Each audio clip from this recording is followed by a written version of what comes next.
Bonjour à tous. Pour commencer cet après-midi, j'espère que vous êtes en forme. Comme il a été annoncé, je vais vous parler du sein au biberon, culture matérielle et symbolique de l'alimentation des tout-petits en Gaule romaine.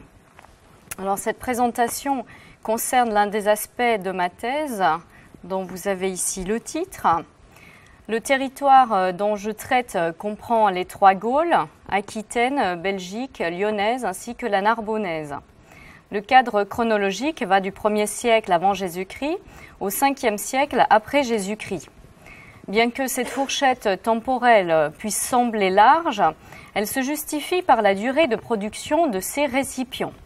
Ils sont principalement en céramique, les exemplaires en verre sont probablement plus tardifs. L'objet de ma thèse est de faire le point sur la typologie de ces récipients et sur leur utilisation nourricière et thérapeutique. Pour y parvenir, ma démarche est pluridisciplinaire. 3 axes sont explorés, littéraire, archéologique et iconographique. L'axe littéraire comprend des auteurs qui nous apportent des informations sur les recettes à base de lait et l'usage de l'allaitement, humain ou animal, comme l'histoire naturelle de Pline l'Ancien et les traités médicaux des médecins d'époque romaine, notamment Galien et Soranos d'Éphèse, sans négliger les textes qui rendent compte des pratiques grecques, comme les auteurs hippocratiques, dans une perspective comparatiste. L'axe iconographique comprend la mise en scène de l'allaitement, maternel ou non, sur des stèles funéraires ou des sarcophages sur lesquels apparaissent des nourrices, et dans la choroplatie et la sculpture avec le corpus des déesses mères. La partie archéologique repose sur un catalogue de vases à bec tubulaire qui pourraient avoir servi de biberon. Ils sont relativement nombreux. En 2000, Nadine Rouquet en comptait 330 exemplaires, sans inclure les récipients en verre qui, eux, font partie de ma thèse. De mon côté, en réunissant des pièces qui ont passé inaperçues, celle découverte récemment, ainsi que les récipients en verre, mon catalogue approche les 650 exemplaires. Comment établir une typologie et une chronologie de ces objets? Comment connaître leurs fonctions? Pourquoi les trouve-t-on dans des tombes d'adultes comme d'enfants? Jusqu'ici, les chercheurs avaient raisonné uniquement en termes de typologie et ma thèse entend apporter des résultats nouveaux en recourant pour la première fois à des analyses biochimiques permettant de révéler le contenu des objets dont ma présentation va vous livrer les premiers résultats. En guise d'introduction, pour mettre les premiers résultats dans un contexte historique plus large, je commencerai par dire quelques mots sur ce que nous savons aujourd'hui des conditions de vie des enfants, qui sont les principaux utilisateurs de ces objets. Je vais me référer aux études de démographie historique de Tim Parkin avant d'aborder la question de l'allaitement et de l'usage du biberon. Je vous présenterai les usages du lait chez le naturaliste Pline l'Ancien, que je mettrai en parallèle avec le contenu des biberons révélés par les analyses biochimiques. Finalement, je vous exposerai mes premières conclusions qui répondent aux questions suivantes. La première, dans quelles circonstances l'enfant romain pourrait-il avoir besoin d'un lait dispensé à l'aide d'un récipient muni d'un bec, alors qu'il dispose déjà d'une nourrice et même aussi parfois de sa mère? La deuxième, est-ce lié à une étape de son évolution physiologique, comme le sevrage, ou à un état de santé préoccupant? Enfin, que faire des biberons retrouvés dans des tombes d'adultes? Pour poser le cadre historique, je rappellerai que l'Antiquité est un monde de jeunes, comme l'appelle Tim Parkin dans son article de 2013. En croisant différentes sources, les données épigraphiques, les papyrus ainsi que par comparaison avec différentes sociétés, il établit que sur 1000 enfants de moins d'1 an, 200 mourront avant leur première année, 350 avant leurs 5 ans. Ces chiffres s'aggravent dans les populations modernes dont l'espérance de vie à la naissance est de 25 ans, lorsque l'allaitement maternel n'est pas pratiqué, car il influence tant la mortalité que la fertilité. La mortalité, parce que l'enfant bénéficie des effets immunitaires du lait maternel.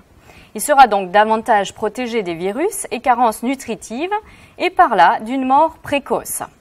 Sur la fertilité, parce que la femme qui allaite de manière continue tombe moins rapidement enceinte. Selon Parkin, si l'allaitement maternel n'avait pas été pratiqué dans le monde romain, le taux de mortalité aurait été plus élevé. Il s'appuie sur des comparaisons faites entre différentes paroisses londoniennes du XVIIe siècle. Dans cette ville en pleine expansion, les recherches ont démontré que les pics de mortalité infantile, particulièrement élevés, associés au faible intervalle entre les naissances, devaient coïncider avec un changement dans les pratiques d'allaitement chez les classes les plus élevées de la population. Selon Gill Newton, l'accroissement rapide de la population a induit un besoin de nourrice supérieur à l'offre et, en conséquence, l'introduction de l'allaitement artificiel, c'est-à-dire l'usage du biberon. À l'époque romaine, l'allaitement est procuré par la mère ou une nourrice. C'est la norme, comme le disent les textes médicaux, mais pas uniquement. On peut donc se demander si un biberon tel que nous l'entendons aujourd'hui était utilisé dans ce contexte. Si oui, à quel moment? Et de quoi était-il rempli? À notre connaissance, les sources textuelles romaines ne mentionnent qu'à 5 reprises un récipient qui puisse être identifié à un biberon antique. Dans 4 cas, ce récipient a la forme d'un sein. Le premier texte est de Soranos. Il nous dit « Si l'enfant a soif après avoir mangé, on lui donnera de l'eau pure, rougie, à boire à la tétine artificielle. Ce genre d'instrument lui permet de tirer le liquide peu à peu, sans risque, comme d'un sein. » Le second est de Mustio, un auteur du VIe siècle de notre ère qui traduit Soranos en latin. Il atteste l'usage de vases en verre dans l'Antiquité tardive. La traduction ici, quelle sera la boisson, quelquefois de l'eau ou de l'eau vineuse, dans un vase en verre, vasculum vitreum, de forme allongée, terminée par un bout percé, qui ressemble à un bout de sein, ou boupa, que les gens de la campagne appellent une tétine, titina. Le troisième texte est la géographie de saint Théodore le Conscrit, chrétien martyrisé sous Maximien. Bien qu'écrit à l'époque chrétienne, ce récit témoigne de la continuité des usages et des récipients. La mère du jeune Théodore étant morte en couche, le père de ce dernier cherche une nourrice. Faute d'en trouver une chrétienne, il dispense à l'enfant une nourriture faite de blé et d'orge mondée cuit dans de l'eau à laquelle est ajouté du miel. Le récipient utilisé pour que l'enfant puisse être nourri est en verre et, à nouveau, à la forme d'un sein. Comme le souligne avec justesse André-Louis Rey en 2003, cette nourriture est celle que les médecins antiques préconisent vers 6 mois pour les enfants que l'on commence à sevrer. Lorsque Théodore aura ses premières dents, il mangera à la cuillère du pain blanc ramolli dans de l'eau ou du vin, selon les versions. Dans les derniers textes, le récipient n'est pas mis en relation avec l'enfance. Le 4e texte est de Caelius Aurelianus, médecin du 5e siècle, et il est utilisé pour administrer un remède à un patient atteint de la rage. Vous avez la citation, donnant dans l'intervalle la boisson dans un vase en terre, percé d'un petit orifice, comme les mamelles d'un sein. Le 5e texte et dernier texte provient d'une encyclopédie compilée par Varron. L'objet qui est appelé gutus pourrait s'apparenter à un biberon par son lent débit, souvent signalé par les chercheurs travaillant sur les exemplaires gallo-romains. Le gutus apparaît dans le contexte du banquet qui appartient au monde des adultes. Et Varron nous dit « Ceux qui versaient le vin goutte à goutte ont créé le mot gutus ». En dehors de ces rares références, nous n'avons pratiquement pas d'informations sur l'usage d'un récipient qui aurait servi à administrer un liquide à un enfant. Quelques allusions se trouvent chez Soranos d'Éphèse, un médecin qui exerce à Rome à la fin du 1er siècle, au début du 2e siècle, après Jésus-Christ. À la naissance, Soranos préconise de ne pas donner de lait maternel à l'enfant. Il dit, jusqu'au 3e jour, le lait de la mère risque d'être mauvais, il est épais, trop caséeux, par suite indigeste, inerte, inassimilable, produit par un corps qui a souffert. Pour pallier à ce mauvais lait, notre colostrum, il recommande de recourir à une nourrice. À défaut de trouver une femme capable de donner son lait, il faut les 3 premiers jours recourir au miel, seul ou mélangé au lait de chèvre. Mais comment administrer du lait mélangé à du miel à un nouveau-né? Les vases à bec tubulaire seraient-ils l'idéal, voire une corne de chèvre munie d'une tétine de vache ou un simple morceau de cuir à son extrémité? Un peu plus loin, le médecin d'Éphèse précise la manière de donner le miel au nouveau-né. Il s'agit de nourriture alléchée, mais il précise « pas de beurre encore trop lourd pour son organisme ». Il poursuit « qu'on lui donne donc du miel modérément cuit, on badigeonnera doucement du doigt la bouche du nouveau-né, sur laquelle on fera couler quelques gouttes d'eau mielée tiède. » À nouveau, l'utilisation d'un récipient assimilable à un biberon et dont le bec est assez fin pour faire couler un liquide goutte à goutte me paraît fort probable. Administré avec la dextérité exigée pour que l'enfant ne s'étouffe pas, ce dernier ne rentre pas en contact direct avec la bouche de l'enfant. Tenu à distance, il fait plutôt office de pipette que d'un réel biberon. Dans les 2 cas cités, il s'agit d'un nouveau-né. Dans la suite de son traité, Soranos décrit la technique du sevrage, mais rien ne nous permet d'entrevoir l'usage d'un biberon durant cette seconde étape. De nouveaux indices se trouvent dans l'histoire naturelle de Pline l'Ancien. Alors pour comprendre l'usage du lait humain ou animal à Rome, j'ai dépouillé l'œuvre de Pline l'Ancien. J'ai recensé un total de 186 occurrences des mots latins lac et lait, traduits par lait en français. On y trouve le lait de femme, le lait de chèvre, d'ânesse, de vache, de brebis, de jument, de truie, de chienne. À 41 reprises, le type de lait n'est pas précisé. La grande majorité de ces occurrences entrent dans la composition de recettes thérapeutiques. J'ai alors cherché si le lait était particulièrement utilisé pour les enfants.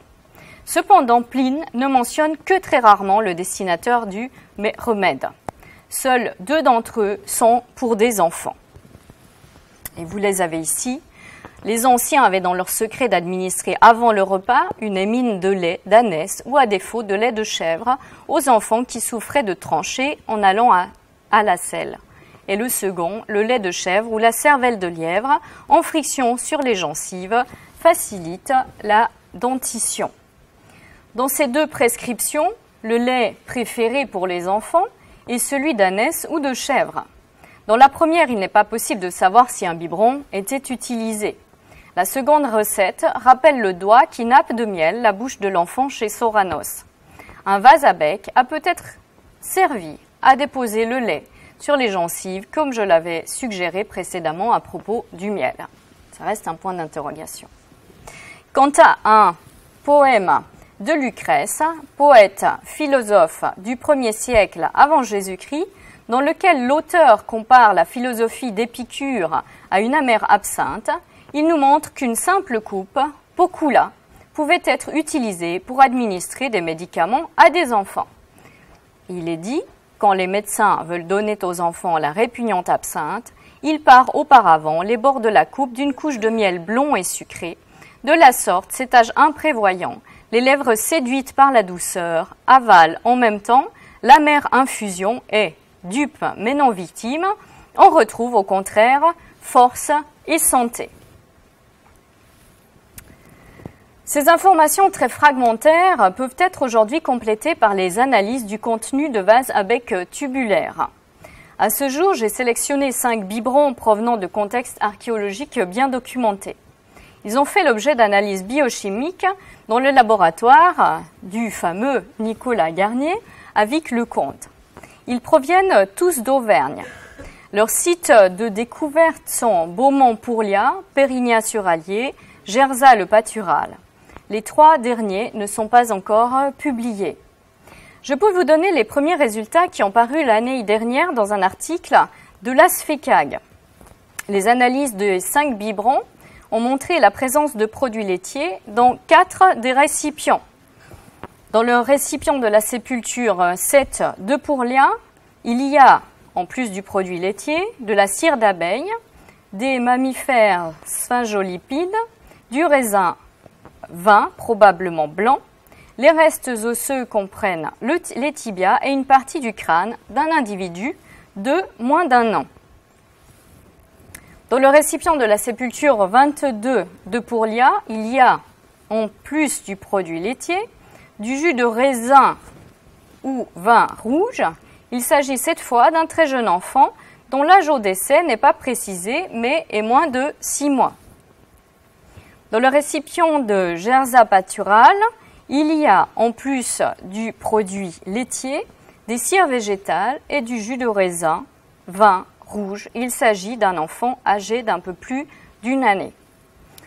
Dans le récipient de Gersat-Pâtural, il y a un corps gras animal, des cires végétales, du jus de raisin ou vin et des traces d'un autre jus de fruits fermentés qui pourrait être une pomme. L'âge du défunt est estimé entre 12 et 18 mois. Et dans le dernier récipient de Pérignat-sur-Allier, la sépulture 16, il y a, en plus du produit laitier, de l'huile végétale et du jus de raisin rouge. L'âge de l'enfant est estimé à moins de 6 mois. Alors, comment interpréter ces résultats? L'interprétation des substances retrouvées s'avère complexe. En effet, la présence d'un produit laitier peut signifier du lait comme du fromage. En l'absence de marqueurs de fermentation, la première option doit ici être privilégiée. Le miel pose un problème d'identification. Constitué de sucre, il disparaît rapidement dans le temps et n'est pas identifiable à l'heure actuelle par les analyses biochimiques. Toutefois, la présence de cire d'abeille, qui elle se conserve, peut suggérer sa présence, mais sans certitude. Plusieurs recettes de Pline comprennent de la cire, d'autres du miel. De très faibles traces d'acide diterpénique, principalement l'acide déhydroabietique, sont repérées dans quasiment tous les biberons. Elles suggèrent le rajout de résine de pinacée qui aurait pu être à but thérapeutique. Le faible pourcentage peut toutefois être dû à des pollutions environnementales si la végétation environnante est constituée de résineux. Les cires végétales, à distinguer de la cire d'abeille, offrent une problématique identique. Il est difficile de savoir si elles proviennent d'un élément végétal composant le remède ou si elles résultent de pollutions amenées par le pourrissement de la végétation environnante. Les traces de sphingolipides dégradés, qui sont des constituants de la membrane plasmique, sont aussi à interpréter avec prudence. Il s'agit de substances provenant d'animaux, mais qui ne sont pas nécessairement placées dans les récipients. Elles peuvent résulter de la pollution de la tombe lors de la putréfaction du corps, voire même après. Les offrandes alimentaires carnées peuvent aussi avoir induit ces traces dans les contenants. Finalement, il ne faut pas oublier toute une faune fouisseuse qui traverse et parfois même meurt à l'intérieur de la tombe, comme l'a démontré dans ses recherches Henri Dudet. Quant au raisin, il est comme le produit laitier, présent dans les 5 récipients. Dans 4 échantillons, il est fermenté. Il s'agit alors de vin. Dans un des récipients, le numéro 4, Nicolas Garnier a identifié un marqueur de fermentation, mais d'une boisson fermentée qui n'est pas faite à base de raisin. Elle est faite à base d'un autre fruit, peut-être une sorte de pomme. Pour décoder ces différents produits, il est nécessaire d'avoir des références de comparaison. Nicolas Garnier travaille actuellement sur des échantillons de différents types de lait, afin de pouvoir différencier, comme nous l'espérons, le lait humain du lait animal. Dans les études démographiques que les sources textuelles confirment la pratique de l'allaitement à Rome et, par extension, en Gaule romanisée. L'allaitement assure une protection à l'enfant grâce aux anticorps fournis par le lait. Dans l'élite, la mise en nourrice est vue comme une aide nécessaire pour éviter à la mère des fatigues inutiles et lui permettre de tomber à nouveau enceinte rapidement. Quel est le rôle de cette nourrice? Par son lait, elle doit apporter une bonne alimentation au nourrisson qui, comme celui de la chèvre, s'imprègne des qualités de ce qu'elle ingurgite. Elle transmet alors au nourrisson des substances nutritives ou thérapeutiques si l'enfant tombe malade. Le corps de la nourrice est alors considéré comme un médium dispensant une nourriture pré-mâchée, digérée et ayant subi une coction interne selon la pensée des médecins, dont les effets laxatifs, astringents, etc. auront une influence sur l'état de santé du nourrisson. Ceci sans pour autant incommoder la nourrice.